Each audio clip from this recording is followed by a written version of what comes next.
আজকে আমার মৃত্যু হলে আমার বাড়ির মালিক হবে আমার ছেলে, কিন্তু আমার কি আছে? আল্লাহ না করুক আজ রাত 4টায় যদি আমি তোফাজ্জলের মৃত্যু হয়ে যায়, কালকে বিকাল 4টায় কি আমার গায়ের জামা কাপড়গুলো থাকবে? এই জামা কাপড়গুলো খুলে আমাকে সাদা কাফন পরানো হবে।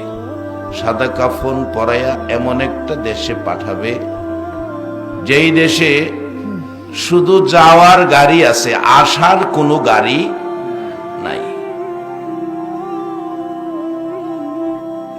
আমরা আজকে যারা প্যান্ডেলে বসা, এই দেশটার মধ্যে আপনারা আর কতদিন থাকবেন এই হিসাবটা কি কেউ দিতে পারবেন? তাহলে এই দেশে আমার বলতে কিছুই নাই, কতদিন থাকবো হিসাবও দেওয়ার ক্ষমতা নাই। তাহলে এই দেশে আমি কিছুই না। এই দেশে আমি এমন একটা অবস্থায় আছি, একটা পাখির মতো। পাখি যেমন কিছুই নাই, গাছের ডালে থাকে, আমরা এমন একটা পাখির মতো আমরা উঠতেছি। বলবেন হুজুর তাহলে কিছু না থাকলে আমাদের তো কিছু দরকার। আমাদের কি দরকার? যিনি আমাদেরকে সৃষ্টি করেছেন ইনি খুব ভালো জানেন। বলুন, আমাদেরকে সৃষ্টি করেছেন কে? শুধু সৃষ্টি করে নাই, 18,000 মাখলুকের মধ্যে একটা মাখলুককে শ্রেষ্ঠ বলেছে। বলুন এই মাখলুকটা কোনটা? মানুষ। একবার আলহামদুলিল্লাহ বলুন। ফেরেশতারা নিষ্পাপ, তাদের কোনো পাপ নাই, মিথ্যা কথা নাই, মাফে কম দেওয়া নাই, হিংসা বিদ্বেষ নাই, দলাদলি নাই, মারামারি নাই। এদেরকে আশরাফুল মাখলুক বলল না। আমাদের মধ্যে যাই ঝামেলা আছে, তারপরও আল্লাহ আমাদের নিষ্পাপ বলেছেন, আমাদেরকে সৃষ্টির সেরা বলেছেন। শুধু তাই না, আরো বলেছেন লাকাদ খালাকনাল ইনসানা ফি আহসানি তাকবীম, আমি মানুষকে সুন্দর করে বানাইছি।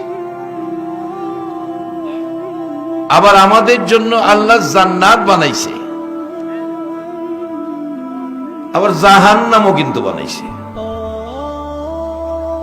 আমি আপনাদের কাছে জানতে চাই, জান্নাত বানাইছে, আদরের সৃষ্টি সুন্দর করে বানাইছে মানুষের জন্য, জাহান্নামটা কেন বানাইল? জাহান্নামটা তো ভয় করে আমাদের। আমার বিশ্বাস আজকের উপস্থিতি আপনাদেরকে আমার আল্লাহ জাহান্নামে দিবে না, আপনারা জান্নাতি হবেন। কিভাবে ফাইসালা দিবে কোরআন।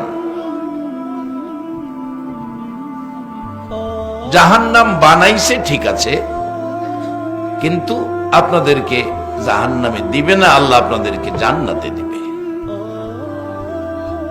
সম্মানিত উপস্থিতি, আল্লাহ আমাদেরকে আখিরি নবীর উম্মত করেছেন, আর আল্লাহ আমাদেরকে জাহান্নাম থেকে যেন বাঁচতে পারি, জান্নাতি হতে পারি, আল্লাহ আমাদেরকে একটা ধর্ম দিয়েছেন। এ দেশে তো আমাদের কিছুই নাই, একটা জিনিস আল্লাহ দিয়েছেন, ধর্ম। সে ধর্মটার নাম কোরআনে বলছে ইন্নাদ-দীনা ইনদাল্লাহিল ইসলাম। এটা আমি আল্লাহর মনোনীত পছন্দের ধর্ম। তোমরা এইটার মধ্যে থাকো, তাহলে তোমাদেরকে আমি জান্নাত দেব। বাবারা, ভাইয়েরা, এই জিনিসগুলো বোঝানোর জন্য আমার নবী মা নাই বাবা নাই গো দুনিয়ার জমিনে এসে। কারণ আমার আল্লাহ মানুষ বানাইছে, একটা মানুষ জাহান্নামে যাক আমার আল্লাহর ইচ্ছা নাই। আল্লাহর ইচ্ছা হলো সবগুলো আদরের মানুষ জান্নাতে যাবে, জাহান্নামে যাক আমার আল্লাহ চায় না। যার বাস্তব কোরআনের মধ্যে আল্লাহ ডাকতেছেন, ইয়া আইয়ুহাল্লাযীনা আমানু কু আনফুসাকুম ওয়া আহলিকুম নার।